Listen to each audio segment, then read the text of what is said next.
Bonjour à tous et à toutes. Bienvenue à ce nouveau webinaire issu de notre série Destination Ma Transfo, où nous décryptons pour vous les clés de la transformation digitale. Le webinaire d'aujourd'hui est dédié à une question qui revient souvent. C'est un peu notre pain quotidien aujourd'hui, je vous avoue, auprès de nos clients, de nos partenaires, de se dire oui, je veux avancer sur ce chemin qui est la transformation digitale, mais par où et comment commencer cette transformation? Donc, on a plein de choses à vous dire sur le sujet. Ça, c'est la bonne nouvelle. On va vous donner notre point de vue et on va vous montrer, vous décrire notre méthodologie pour démarrer ce processus. Je me présente avant tout. Je suis Maxime Mario, directeur associé Digital Conseil. Bonjour à tous, je suis Steven Godard, consultant en transformation digitale chez Digital Conseil. Pour ceux qui nous rejoignent pour la première fois et qui ne connaissent pas encore l'interface, vous avez sur la partie droite de l'écran un petit chat disponible sur le volet droit. N'hésitez pas à nous faire un petit coucou, à nous poser toutes vos questions et on y répondra évidemment avec plaisir et on y répondra progressivement. Comme je vous le disais à l'instant, ce webinaire est le troisième volet de notre série Destination Ma Transfo. On a déjà fait deux webinaires que vous pouvez trouver en replay sur notre site. Le premier qui vous donne une vision macro de ce qu'est la transformation digitale avec les principales étapes. Donc, je vous conseille, c'est une très bonne introduction. Et le deuxième, plus pragmatique, sur l'identification des solutions logicielles. Et on parle notamment de tout ce qui est autour du travail collaboratif. Je vous ai noté en bas aussi, pour ceux qui nous ont suivis ces dernières semaines, parce que je sais que certaines personnes nous suivent chaque semaine et on vous remercie beaucoup. On a fait quatre webinaires sur les 4 dernières semaines dédiés au télétravail. Étant donné le contexte actuel, on a souhaité montrer notre retour d'expérience sur le télétravail et vous donner les clés pour mettre en place un télétravail de manière très simple dans votre entreprise. Donc, ça parle visio, ça parle travail collaboratif, ça parle partage de documents, etc. Tous ces webinaires sont disponibles évidemment gratuitement et en replay à partir de notre site. N'hésitez pas à aller y faire un tour. On commence et on rentre dans le dur, comme on dit, on rentre dans le cœur du sujet. Donc, par où et comment commencer sa transformation digitale? Je te laisse la parole, Steven. Merci, Maxime. Alors, on va d'abord s'intéresser à définir les termes et vous partager notre conception de l'objectif d'une transformation digitale pour qu'on soit bien tous clairs sur ce dont on va parler dans ce webinaire. Alors, d'abord, je vous lis cette définition succincte qu'on vous propose. La capacité à mettre en œuvre une stratégie de développement dans un marché en mutation digitale. Alors, dans cette définition, chaque mot a son importance. Je vais en parler pour vous donner un peu de perspective sur cette définition, justement. Alors, la notion de stratégie, tout d'abord, implique que la transformation digitale ou numérique, ce n'est pas un exercice technique. C'est bien une démarche qui engage l'ensemble de votre organisation, et engage aussi votre vision de votre activité. Donc, il faut se projeter dans le temps. Il ne s'agit pas, donc, d'implémenter, par exemple, un logiciel, que ce soit un CRM ou un ERP ou d'autres, mais vraiment d'une approche globale sur l'ensemble de votre entreprise. Le deuxième point, c'est la notion de développement. Il s'agit ici d'obtenir une croissance de votre organisation ou entreprise, ou alors une évolution de votre organisation sur un ou plusieurs axes. Le développement lui-même peut passer par de nombreux leviers, que ce soit des nouveaux canaux de distribution, des modes de communication plus optimisés et centrés sur vos clients, par exemple, ou même une réorganisation interne avec peut-être des outils collaboratifs de travail pour aider vos équipes à mieux travailler. Ça peut aussi aller jusqu'à l'évolution elle-même de l'offre que vous mettez en œuvre auprès de vos clients, que ce soit des produits ou services, et ça peut vous amener à lancer de nouveaux produits ou services pour faire évoluer votre offre. Le dernier point, le dernier mot-clé important de cette définition, c'est celui de marché en mutation digitale. Alors, selon votre activité, vous allez peut-être plus ou moins vous reconnaître dans cette problématique, mais en réalité, aujourd'hui, la grande majorité des marchés sont en mutation digitale continue. Pourquoi? Tout simplement parce que le digital, c'est la gestion d'informations, prioritairement. Et c'est donc cette gestion d'information qui va impacter et irriguer l'ensemble des activités économiques et donc tous les secteurs d'activité. On va maintenant vous partager quelques statistiques pour illustrer les enjeux qui sont portés par la transformation digitale. Donc, je commence sur la gauche. On a 6 fois plus de croissance constatée dans les entreprises qui ont déjà fait cette démarche de digitalisation et qui ont atteint un haut niveau de maturité digitale. Pour ces entreprises également, on observe un taux de profitabilité qui est 26% plus élevé que les entreprises qui n'ont pas fait cette démarche. Donc ça, c'est pour la bonne nouvelle. Une transformation digitale et une maturité digitale acquise de façon avec du succès, on va dire, apporte beaucoup à votre entreprise et crée une réelle différence comparée à vos concurrents. Par contre, on a bien sûr un point d'attention et d'avertissement sur la droite. C'est statistique des 70% d'échecs pour les entreprises qui se sont lancées dans un projet d'évolution de leur système d'information. Alors, c'est une statistique qui interroge. Notre constat sur ces échecs, c'est tout simplement un manque de préparation, une mauvaise préparation du projet de transformation ou de changement par l'entité qui l'a mené. Et typiquement, ça reflète un manque d'approche globale du projet. Et souvent, un projet qui a été initié sur un postulat de base, peut-être une intuition, qui n'a pas été vérifiée, qui n'a pas été ancrée stratégiquement dans un projet d'entreprise et qui peut-être a été resté et laissé sur le plan technique, technologique uniquement, sans prendre en compte véritablement le projet d'entreprise. Donc, on voit ici qu'il y a bien sûr de gros bénéfices à gagner de la transformation digitale, mais aussi, il faut la mener avec prudence et avec un ancrage stratégique et dans une méthodologie rigoureuse. On va maintenant donc s'intéresser à cette approche et je vais laisser la parole à Maxime pour justement vous répondre à la question par où commencer. Merci Steven. Je réponds aux questions qui sont sur le chat en même temps. D'où viennent ces chiffres? Donc, on vous donnera, ce que je ne vous ai pas dit au début, c'est que vous recevrez automatiquement le support à la fin du webinaire. Donc, vous pourrez le consulter évidemment comme vous le souhaitez. On a mis les sources en haut à droite qui sont là un peu petites, je m'en excuse. Mais c'était une étude qui avait été faite, notamment, je sais que Criteo était dedans. C'était sur tout type d'entreprise et pour les 70%. Et c'était sur des mutations profondes de systèmes d'information. Donc, dès qu'on touche au cœur de l'entreprise, donc ce qui, quelque part, peut faire peur aussi, de se dire que, attention, un projet classique a des chances aussi d'échouer. Mais, comme le disait Steven à l'instant, on est vraiment sur des projets qui sont majoritairement pas préparés ou pas préparés dans leur intégralité. Et c'est justement ce que l'on va voir ensemble. Quand on parle de transformation digitale, si on prend un peu de recul, la transformation, c'est avant tout un processus, en fait. C'est la recherche et la mise en place d'une stratégie. Une stratégie, c'est quoi? C'est simplement la trajectoire entre là où j'en suis aujourd'hui et là où je veux aller. Donc, je vous ai formalisé sur ce slide une pyramide, en fait, et volontairement, la forme a d'importance de l'ensemble des étapes, et on part du bas et on va tout en haut, et on veut aller tout en haut. Je pense que si vous êtes là aujourd'hui, c'est que vous avez cette prise de conscience sur la nécessité, sur l'intérêt de la transformation digitale. Donc, c'est ce qu'on est aujourd'hui tout en bas. Donc, on va définir nos objectifs, on va définir nos enjeux. Et vous voyez que la première brique importante, c'est vraiment le diagnostic de maturité numérique. Ce diagnostic, on va faire un zoom évidemment fort sur ce volet aujourd'hui. C'est le fait de pouvoir auditer votre structure à aujourd'hui, savoir précisément où vous en êtes sur différents pans que l'on va détailler. L'intérêt le principe d'une stratégie, d'une transformation digitale, c'est vraiment d'avoir une vision stratégique. La vision stratégique, encore une fois, c'est la trajectoire. Et comment je peux savoir là où je vais si je ne sais pas là où je suis aujourd'hui? Et donc, ce diagnostic de maturité numérique, c'est vraiment ça. C'est savoir précisément, objectivement, là où vous en êtes aujourd'hui. Vous pouvez voir sur la droite que j'ai rajouté également un benchmark marché, parce que c'est intéressant de savoir entre vous et vous où vous en êtes par rapport à vos tiers, vos clients, etc. Mais de plus en plus, comme le disait Steven, on est sur des marchés en mutation, quel que soit le marché.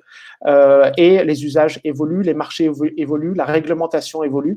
Et donc, on trouve ça intéressant, en complément de ce diagnostic, d'avoir une vue marché. On ne le présente pas aujourd'hui, on ne vous explique pas aujourd'hui notre méthodologie sur le sujet parce que ça nécessitera un webinaire à part et ça se fera l'objet d'un webinaire très prochainement. Une fois que vous avez ce socle de diagnostic interne et de diagnostic externe, vous pouvez après redéfinir votre entreprise, votre offre et établir ainsi une vision stratégique. Donc, c'est là où vous avez la stratégie, vous dites « Ok, je sais où je veux aller et voilà la manière d'avancer ». Une fois que cette vision stratégique est faite, après, vous la séquencez en plan d'action. Donc, vous dites, OK, ben pour en arriver là à telle date, pour faire tant de chiffre d'affaires à 3 ans, par exemple, je vais me détailler mon plan d'action avec l'ensemble des actions, numéro 1, numéro 2, numéro 3, je les séquence dans le temps, puis je les mets en œuvre. Voilà aujourd'hui comment on conduit un plan de transformation digitale. Donc, vous voyez bien que le socle de tout ça, c'est le diagnostic de maturité numérique et c'est pour ça qu'on trouve que c'est vraiment le point de départ adéquat pour pouvoir débuter sereinement et préparer sa transformation digitale. Qu'est-ce que c'est un diagnostic numérique? Je vais rapidement sur la définition. Définition, il y en a plein, mais celle-là nous semble très pertinente. C'est simplement l'évaluation, c'est l'évaluation de votre capacité à vous à intégrer les technologies numériques dans l'ensemble de votre organisation et l'ensemble de vos activités. Donc là aussi, on a des mots-clés importants. C'est une évaluation. Une évaluation, ça veut dire qu'il faut auditer le plus objectivement possible. Vous avez, vous, une vue qui est très subjective de votre service, de votre structure. Là, on va aller chercher une objectivité et la clé du diagnostic va être dans cette objectivité. Bon, on va évaluer votre capacité à intégrer évidemment les technologies numériques parce que c'est le centre. C'est vraiment en quoi l'outil informatique de manière très, très large et les usages numériques vont vous aider. La dernière partie est intéressante aussi dans la définition, c'est dans l'ensemble de votre organisation et l'ensemble de vos activités. Donc, la transformation digitale, c'est pas avoir un site web, c'est pas avoir un CRM. C'est comment j'ai une vision cible de tout cela et comment je coordonne l'information, la donnée, ma proposition de valeur dans l'ensemble de ma structure, en fait. Et c'est là où se cache une complexité, c'est d'avoir cette vision globale. Donc, dans le diagnostic, on va évaluer, on va formaliser ce niveau de maîtrise. Comment est-ce qu'on fait ça? Une fois qu'on s'est dit qu'il fallait le faire, comment est-ce qu'on l'organise? Alors là aussi, vous allez voir, si vous tapez sur le net diagnostic numérique, vous trouverez différentes définitions, mais globalement, ce que l'on retrouve à chaque fois, sous des noms différents, mais ce sont ces 5 volets, ces 5 dimensions. Et nous, c'est notre méthodologie, c'est notre approche. Pour voir le sujet de manière la plus holistique possible, c'est-à-dire qu'encore une fois, on ne va pas aller chercher uniquement la techno, uniquement la vente, on va aller regarder tout ce qui se passe dans l'entreprise. On a défini 5 dimensions pour ce diagnostic de maturité numérique. On va rentrer dans le détail juste derrière, dimension par dimension, où on vous donnera évidemment les concepts clés qui sont derrière, et puis de manière très pragmatique, les questions à vous poser pour votre structure, votre entreprise, pour essayer de réaliser ce diagnostic. Je vais vite sur les dimensions parce qu'on va les expliquer juste derrière. Il y en a une autour de la proposition de valeur et de la stratégie. C'est vraiment le cœur, ça va être le poumon de votre réflexion. C'est en quoi je peux augmenter ma valeur ajoutée, la pérenniser déjà, la valeur ajoutée de mon entreprise et la développer. Il y en a un autour des parcours utilisateurs et relations clients. On sait qu'évidemment, le client est au centre maintenant dans ce monde digital. Donc, comment je m'en assure? Tout en bas, on a une dimension autour des processus métiers et des opérations. Donc là, on est dans une vision interne. Comment je vais pouvoir assurer que l'interne réagit bien en fonction de tout ce qui se passe à l'extérieur. En bas à gauche, on en a un sur l'humain. On sait que l'humain est au centre, évidemment, aussi de cette transformation digitale. On a tendance à dire qu'une transformation digitale réussie, c'est au moins 70% d'humain. Donc, évidemment, il faut regarder les équipes, les hommes, les femmes, la culture d'entreprise, les valeurs. Et enfin, le dernier pan, tout en haut à gauche, autour des technologies et d'innovation, évidemment, la technologie est un point important, c'est pas le seul, mais on va voir qu'une fois qu'on a une vue assez précise de tout le reste, vient le moment où on parle technologie, on parle innovation. Je te laisse, Steven, pour démarrer le premier volet. Merci Maxime. On va commencer effectivement avec ce premier axe d'analyse du diagnostic, qui est la proposition de valeur et la stratégie. Donc ici, on va vraiment s'intéresser à la manière dont votre entreprise, votre organisation crée de la valeur pour vos clients et comment elle répond aux besoins de vos clients. Et c'est pas seulement une photographie de ce que vous faites actuellement, mais c'est vraiment essayer de se projeter à l'avenir. C'est-à-dire, est-ce que la valeur ajoutée que vous apportez aujourd'hui, est-ce qu'elle est pérenne? Est-ce qu'elle va subsister à l'avenir malgré, comme on l'a vu tout à l'heure, la mutation de votre marché qui est opérante chaque jour et malgré l'évolution des besoins justement de vos clients.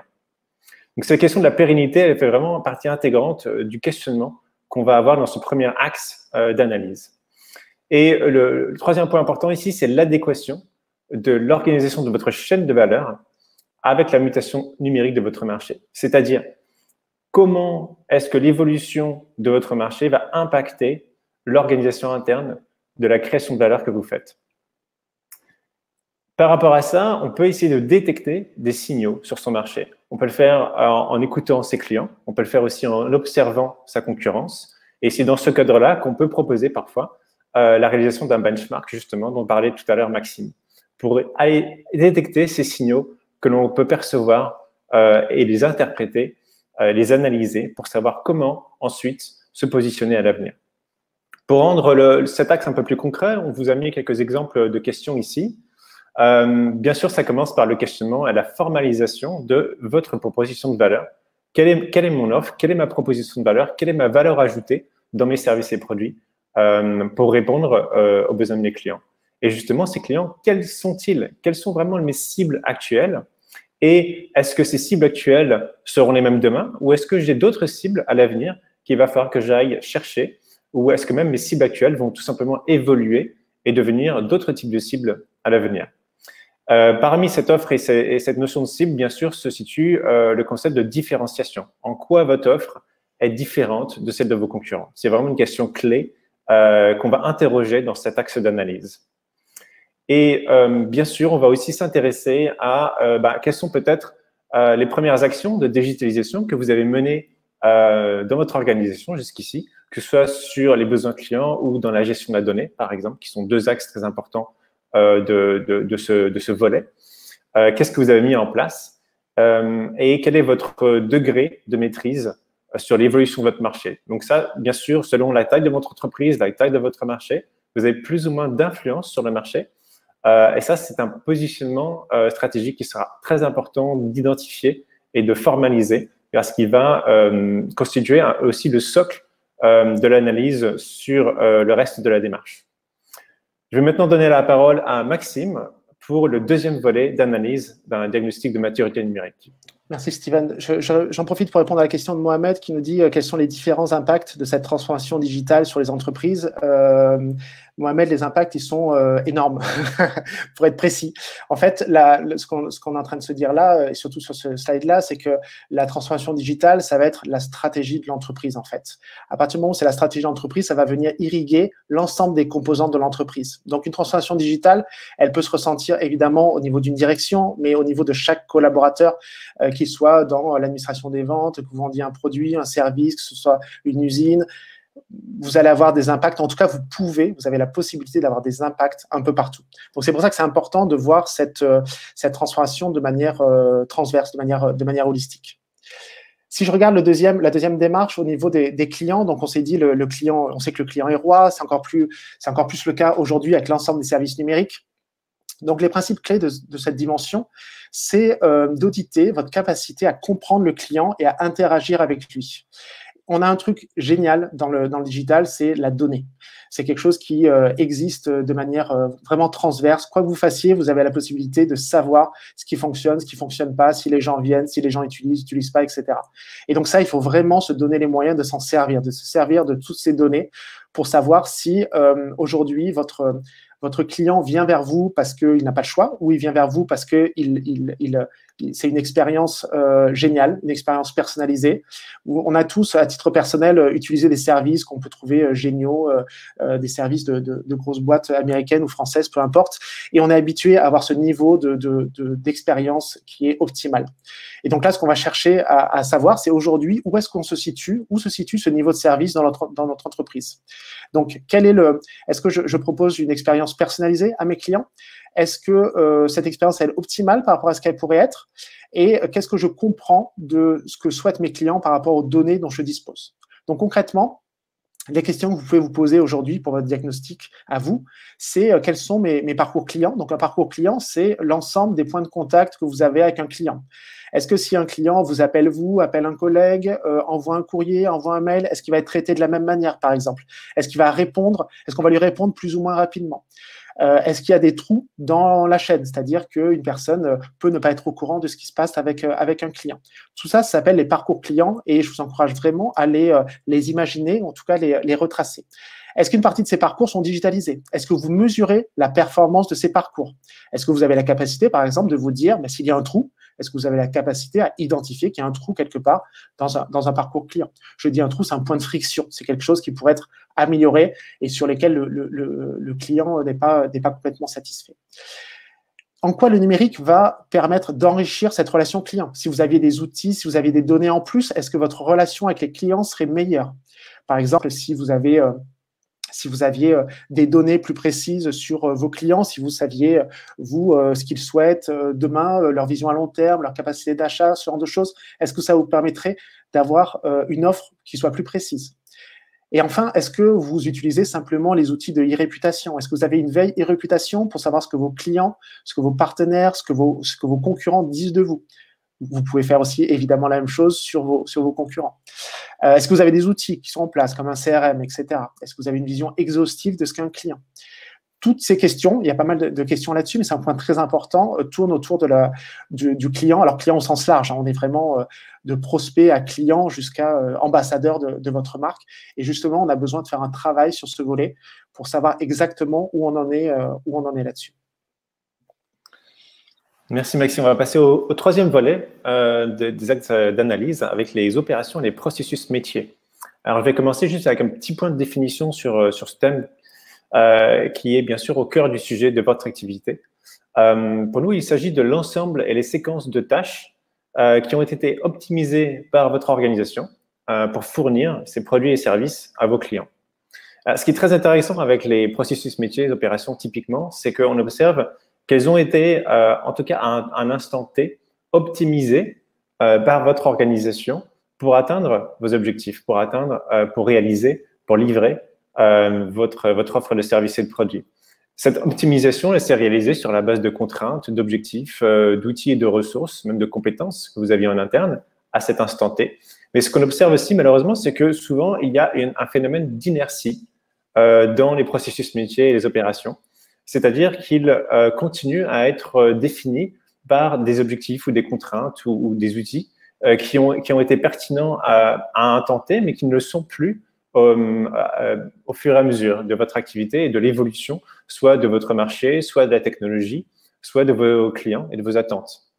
Et ce qu'on va identifier ici, ce qu'on va s'attacher vraiment à analyser à travers de l'audit de vos processus métiers, c'est vraiment quelle est la part de vos processus qui sont pertinents, quels sont les points de friction, quelles sont les poches d'opportunités qu'on peut aller chercher et modifier en fait pour augmenter radicalement votre rentabilité et votre efficacité dans la livraison de vos services et produits. On va identifier bien sûr les principales données de votre entreprise. Et ça, c'est aussi le deuxième point très important en parallèle avec les processus, c'est la gestion de la donnée de votre organisation. Aujourd'hui, on sait que la donnée est de plus en plus un vecteur de croissance et un vecteur concurrentiel sur votre marché. C'est-à-dire la donnée a une valeur qui est reflétée par expression le capital data que vous possédez.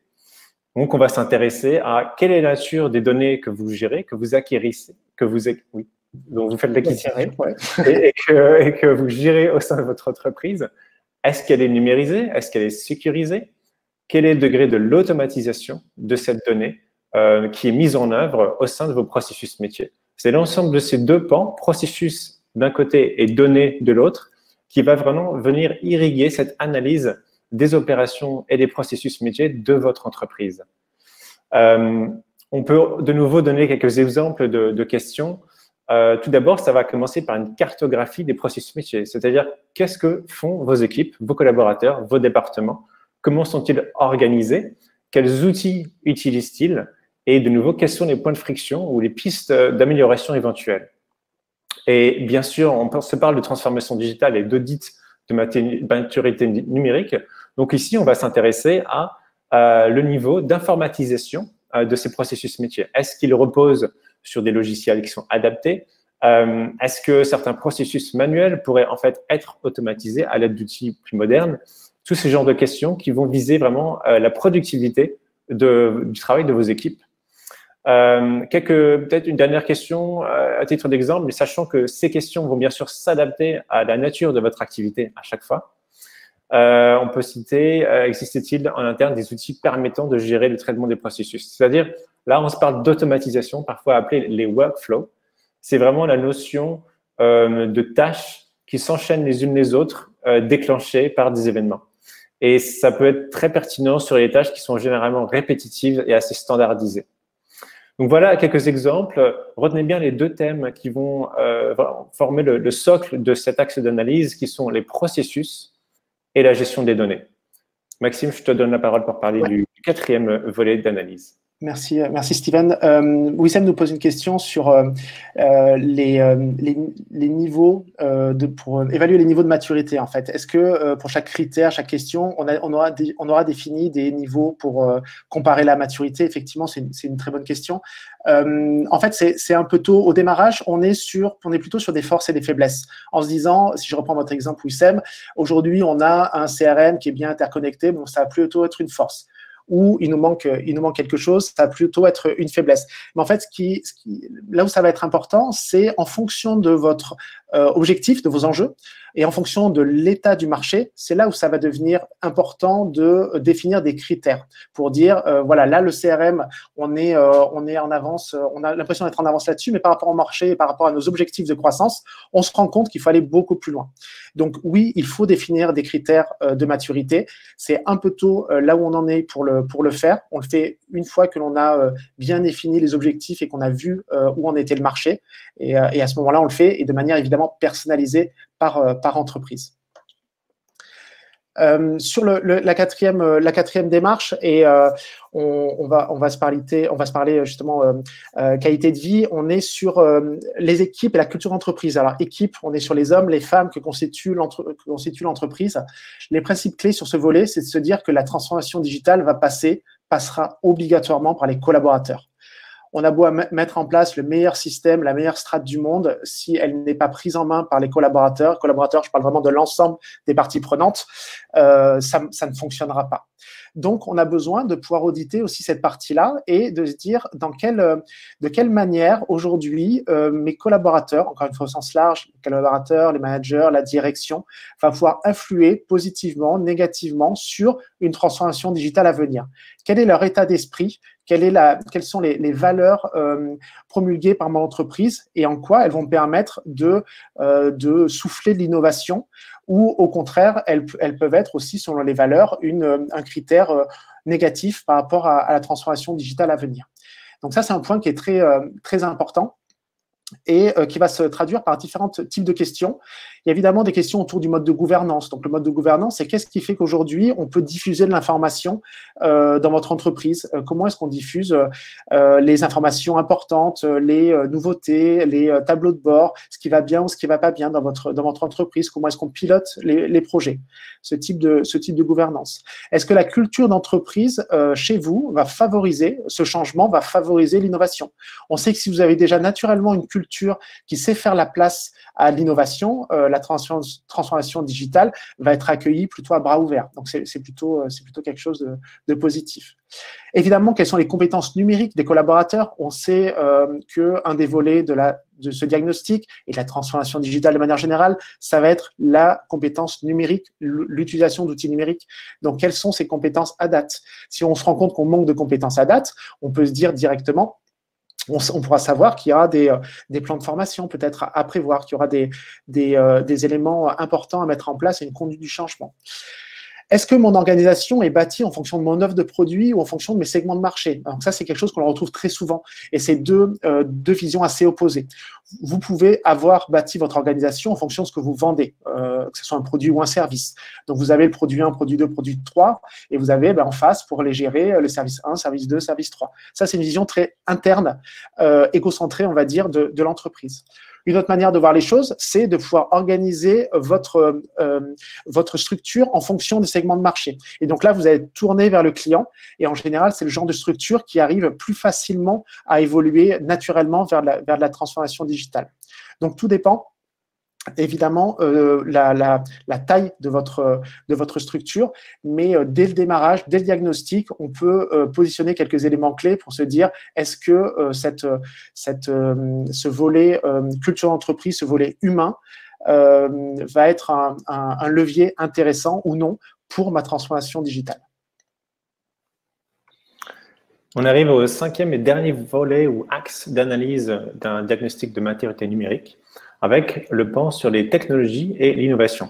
Alors déjà, vous observerez que c'est intéressant parce que c'est notre dernier et cinquième axe d'analyse, alors que parfois, les projets qui échouent justement vont se précipiter vers le volet technologique comme un raccourci sur la base de postulats qui sont souvent erronés parce qu'ils n'ont pas fait ce travail d'analyse sur les 4 autres axes d'analyse qu'on vient de voir, y compris organisationnel, processus et stratégique. Les principes clés alors de ce pan, tout simplement, on va mesurer la capacité de votre organisation à appuyer sa stratégie de développement sur un socle technologique qui peut évoluer, c'est-à-dire souple et efficace. De quoi on se parle là?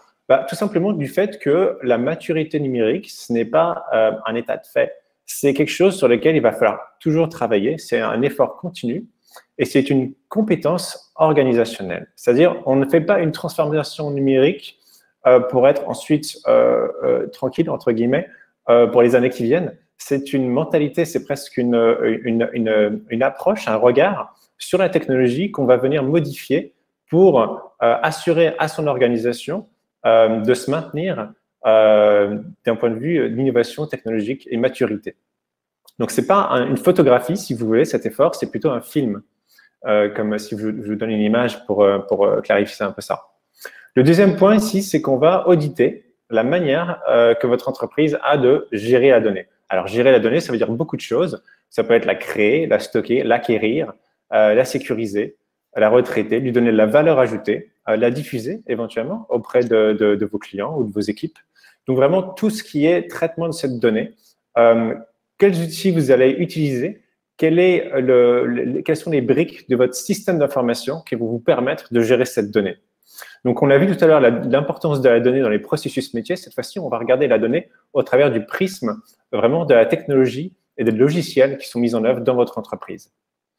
Et le dernier point, c'est se projeter sur l'avenir et d'identifier vos besoins et vos exigences technologiques pour pouvoir maintenir, par exemple, votre valeur ajoutée, votre pertinence et votre pérennité sur votre marché. Donc, ça, c'est un travail d'analyse, bien sûr, où on va repartir des bases de ce qui constitue votre marché, votre offre, votre proposition de valeur, pour identifier quels sont les éléments technologiques pertinents vraiment pour votre activité en particulier. De nouveau, je vous donne quelques exemples de questions. On va bien sûr commencer par une cartographie de votre système d'information. Bien sûr, ce sera plus ou moins conséquent selon la taille de votre entreprise. Peut-être que vous n'aurez que, par exemple, des fichiers Excel. On voit ça assez souvent dans les entreprises qui ont débuté leur gestion de données, mais pas encore forcément investi dans des logiciels. Il y a beaucoup de travail qui se fait sur Excel. D'autres auront déjà un système plus évolué avec peut-être un ERP, un CRM, un marketing automation, etc. Mais en tout cas, on va vraiment s'intéresser à identifier un état des lieux et à formaliser un état des lieux de où vous en êtes à ce moment-là. On va aussi, bien sûr, essayer de répondre à la question de est-ce que les technologies que vous utilisez répondent à vos besoins? Parce que parfois, il peut y avoir une inadéquation. Comme on l'a vu tout à l'heure pour les processus, avec une certaine inertie qui peut s'opérer, il y a aussi souvent des phénomènes d'inertie dans les logiciels qui sont mis en place. Par exemple, on sait que quand on a mis un ERP en place, c'est un gros travail d'investissement qui a mobilisé les équipes. On va peut-être pas forcément vouloir le renouveler ou le faire évoluer trop rapidement, alors que parfois les besoins l'imposeraient. Et bien sûr, la question très importante de la sécurisation de votre système d'information, c'est quelque chose qui est de plus en plus d'actualité avec toutes les attaques informatiques qu'on voit dans la presse.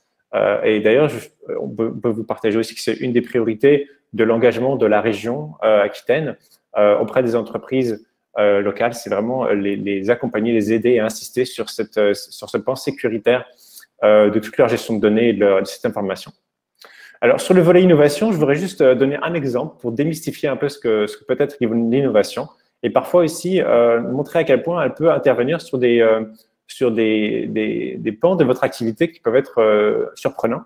Et c'était un exemple qui avait été partagé lors de la journée Ma Transfo numérique de l'agence ADI de la région.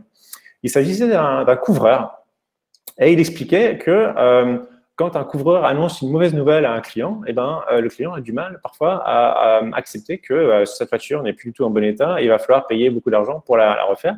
Et en fait, ce couvreur a eu l'idée de mettre en œuvre un drone pour aller prendre tout simplement un état des lieux de la toiture. Et le drone, il y a deux aspects qui sont très intéressants. C'est que d'une part, ça va pouvoir cartographier très rapidement une toiture sans avoir à prendre un rendez-vous pour ramener une échelle, monter sur la toiture, faire des photos, etc.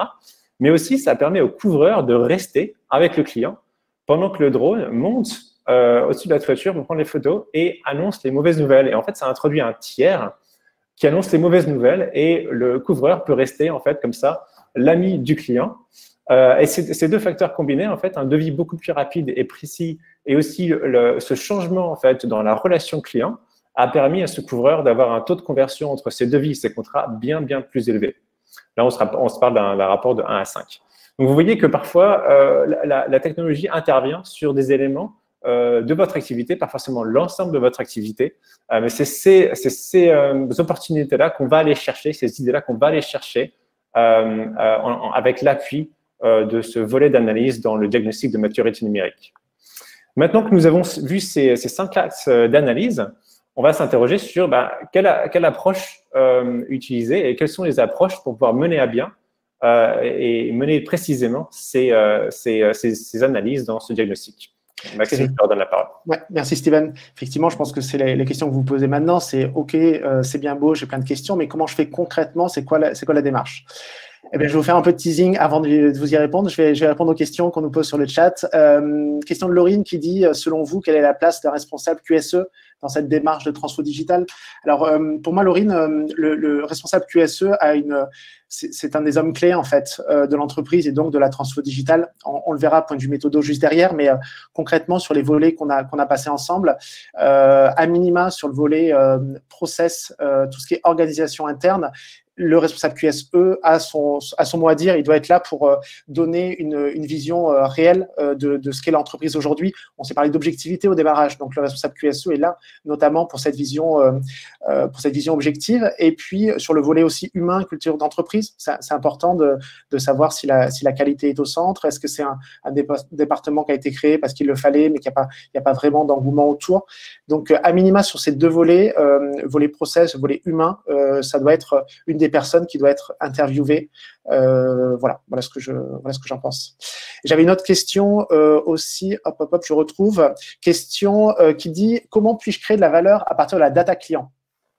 Bonne question. Alors, c'est une question très large. Je vais répondre. Je vais sûrement répondre 1% de ce qu'il faudrait répondre. Mais la data client, ça va vous permettre, c'est un peu une boule de cristal, mais réelle, ça va vous permettre d'anticiper ce que souhaitent vos clients et de vérifier après si c'est bien réalisé et si le client a bien utilisé vos services. Donc, vous pouvez en faire ce que vous souhaitez, en fait. Si on regarde aujourd'hui des grosses boîtes comme Facebook, par exemple, Facebook se sert de la data client pour derrière vendre de la publicité ciblée. Bon, c'est une possibilité. Ils auraient pu faire plein de choses avec la data client. Ils ont décidé de faire ça. Tout dépend en fait de votre culture d'entreprise et tout dépend de votre stratégie. Faut vraiment le socle, le poumon de tout ça, c'est la stratégie. Donc, en fonction de votre stratégie, vous allez aller chercher plus ou moins d'informations dans vos data clients. Mais aujourd'hui, déjà, de savoir si vos clients consomment votre service, produit ou service, peu importe, mais s'ils l'achètent, qui l'achètent, qu'est-ce qu'ils en font après, pouvoir anticiper leurs besoins futurs. Est-ce qu'ils achètent one shot ou est-ce qu'ils achètent régulièrement? Est-ce que vous avez une catégorisation, une segmentation dans vos clients? Est-ce que l'organisation de vos clients s'est développée sur ces dernières années? Vous pouvez faire plein de choses dessus. Est-ce que les gens viennent plutôt en magasin, plutôt sur le web, l'un et l'autre? Est-ce que c'est les mêmes personnes qui viennent en magasin et qui viennent après sur le web? Vous pouvez répondre à plein de questions. Donc, avoir des data clients, ça vous donne pas les questions, ça vous donne que les réponses. Il faut trouver les questions à part. Mais vous pouvez faire pas mal de choses. Vous posez des questions, donc sûrement sur la réalisation concrète du diagnostic. Aujourd'hui, je souhaitais vous partager 2 modes opératoires qui nous semblent les plus répandus et qui sont potentiellement pas antinomiques, qui peuvent être complémentaires. Pour réaliser ce diagnostic, vous avez aujourd'hui 2 possibilités. Pour moi. La première, c'est de réaliser vous-même ce diagnostic. Donc, c'est un autodiagnostic. Et ce que je vous conseille, c'est de le faire en ligne. Vous avez concrètement aujourd'hui différents sites qui vont vous proposer des diagnostics de maturité numérique. Donc, vous tapez diagnostic maturité numérique sur le net. Vous trouverez pas mal de sites qui en parlent et qui vous proposent des diagnostics. Alors, je vous conseillerais plutôt celui de la BPI qui est vraiment pas mal fait pour moi. C'est très sérieux, c'est très complet. Ça s'appelle le digitalomètre. Donc, c'est un questionnaire. Vous attablez sur le sujet pendant 20 minutes, une demi-heure. Vous allez répondre à un certain nombre de critères et ça va vous donner un premier niveau de maturité. C'est intéressant comme approche parce que c'est très direct, c'est très rapide, c'est très simple. Vous n'avez pas à vous poser de questions. Directement, vous allez avoir un premier feedback, en fait. C'est gratuit aussi, donc c'est intéressant. Et c'est fait par des gens qui savent de quoi ils parlent. La BPI est très sérieuse là-dessus. Évidemment, il y a des limites. Aujourd'hui, c'est que ces résultats ne vont pas être adaptés à votre problématique, à vous. Ce sont des résultats génériques, un peu comme si vous passez un code de la route. Ça va être générique. Ça ne veut pas dire que vous conduirez bien derrière. C'est pas approfondi. Donc, c'est pas approfondi dans le sens où vous allez donner des chiffres. Donc, vous allez dire, par exemple, 50% de mes collaborateurs savent utiliser les réseaux sociaux, mais concrètement, la profondeur de cette réponse mériterait d'être creusée. Et puis enfin, en limite, c'est que c'est une approche isolée. C'est-à-dire que vous, derrière votre clavier, que vous soyez collaborateur, manager, direction d'une entreprise, vous allez donner votre avis vis-à-vis de l'ensemble de ces sujets, mais peut-être que ça ne sera pas l'avis de l'ensemble des parties prenantes de votre entreprise. On s'est parlé d'objectivité à plusieurs reprises et c'est un point très important pour moi sur ce sujet. Et aujourd'hui, cet autodiagnostic va vous permettre d'avoir cette première vision, mais peut-être pas la globalité de ce qu'il souhaiterait. De l'autre côté, évidemment, si vous ne le faites pas vous-même, vous le faites faire par quelqu'un. Donc, c'est un accompagnement expert comme ce que l'on peut proposer aujourd'hui à nos clients. Donc, le principe, c'est de faire intervenir un tiers, donc un partenaire externe, qui va comprendre la manière dont votre entreprise fonctionne, qui va auditer et qui va objectiver votre maturité numérique, et évidemment en fonction de vos objectifs, de vos enjeux et de votre politique d'entreprise. Donc, dans les avantages, c'est qu'évidemment, on va avoir une profondeur qui est beaucoup plus importante. On va bénéficier de l'expertise de quelqu'un, d'un professionnel qui est spécialisé sur le sujet. Donc, par exemple, nous, on fait des diagnostics de maturité numérique avant même que ce mot existe. Ça fait 5-6 ans qu'on fait des diagnostics de maturité numérique parce qu'on trouve que c'est cohérent et c'est complètement logique, en fait. Donc, quand on va travailler, si demain on travaille avec vous, on va vous faire bénéficier évidemment du retour d'expérience qu'on a eu sur des secteurs similaires, sur d'autres secteurs. On va pouvoir vous donner des feedbacks d'autres entreprises ou de marchés que l'on connaît. Deuxième avantage, cet accompagnement va être personnalisé. Donc, vous allez pouvoir confier vraiment votre problématique réelle et on va pouvoir la travailler en profondeur. Et enfin, le dernier, c'est que c'est une approche qui est holistique. C'est un mot qu'on a utilisé plusieurs fois, c'est que la transformation digitale, elle n'est pas que technologique, elle n'est pas que commerce, elle est vraiment holistique, elle est transverse à votre entreprise. Et on a besoin, je pense, dans ce diagnostic, en tout cas, c'est ce qu'on vous recommande, d'avoir cette vision globale. Dans les limites, en tout cas, c'est plutôt des prérequis, c'est que cet accompagnement va nécessiter de l'investissement des collaborateurs clés. On s'en parlait tout à l'heure, c'était la question de Laurine, par exemple. On va faire intervenir des collaborateurs clés dans l'entreprise et on va faire des entretiens avec eux concrètement pour essayer de savoir où ils en sont aujourd'hui, donc quels sont les processus métiers sur lesquels ils travaillent, quel est le contexte organisationnel dans lequel ils travaillent, quelle est la politique qui est aujourd'hui mise en place dans leur service si c'est des managers. Donc tout ça, ça va nécessiter un peu de temps de collaboration. C'est ce qui va faire le fruit, vraiment le miel de ce diagnostic, mais c'est un peu de temps, il faut le savoir, il faut le prévoir. La durée, c'est qu'aujourd'hui, on peut travailler, tout dépend évidemment de la taille de l'entreprise, mais on peut travailler un diagnostic numérique sur 1 mois, sur 2 mois, sur 3 mois. Ça peut prendre du temps. Il y a un temps de maturation, il y a un temps de réflexion, il y a un temps d'interview et de formalisation là-dessus. Donc, ça va prendre un peu de durée. Enfin, il y a un peu de durée, en tout cas plus que l'autodiagnostic en ligne. Et le dernier point, qui est la résultante des deux autres, c'est le budget. C'est-à-dire que si vous faites faire un diagnostic numérique par un expert de la transformation digitale, évidemment, il y a un budget à consacrer sur le sujet et ça fait partie des prérequis à avoir en tête. Donc, ces deux méthodologies, en fait, peuvent être complémentaires et les deux sont bonnes. En fait, il n'y a pas de mauvaise solution. Il faut vraiment que ça vous convienne à vous et vous trouviez la réponse à vos questions et vous trouviez l'objectivité à ce diagnostic. Donc, il n'y a aucun problème pour faire du diagnostic vous-même, pour vous faire accompagner. Les deux se font. Et donc, encore une fois, côté autodiagnostic, je vous renverrai plutôt vers la BPI, même si d'autres existent. Et sur l'accompagnement expert, évidemment, nous, c'est notre cœur de métier. On fait ça tous les jours. Donc, c'est des points qu'on a l'habitude de voir, que l'on fait régulièrement, que ce soit dans des TPE, dans des PME, dans des grandes entreprises, dans des collectivités, dans du public, dans du privé, des startups, sur tout type d'entreprise. Donc, évidemment, n'hésitez pas à nous solliciter sur le sujet. Voilà ce que l'on souhaitait vous partager aujourd'hui pour cette partie diagnostic numérique. On viendra très prochainement sur la partie benchmark marché. Ça sera notre prochain webinaire dédié à la transformation digitale parce que, au-delà du benchmark, qui est un peu une étude concurrentielle un peu basique, on a besoin de savoir, de sentir le marché, de sentir les évolutions. On parlait d'évolutions réglementaires, d'évolutions juridiques. Donc, comment on fait pour savoir dans quel sens évolue le marché? Comment on fait pour déceler, trouver les bonnes informations vis-à-vis de la concurrence? Et puis de savoir, de comprendre les évolutions des usages sur son marché. Ça, c'est des points qu'on verra au prochain webinaire. Voilà, je regarde rapidement sur le chat. Wissam qui nous pose la question, est-ce que vous avez un ordre de grandeur de tarif pour un diag accompagné sur un mois, PME de 100 personnes? À date, alors comme ça, j'ai pas de tarif à vous donner.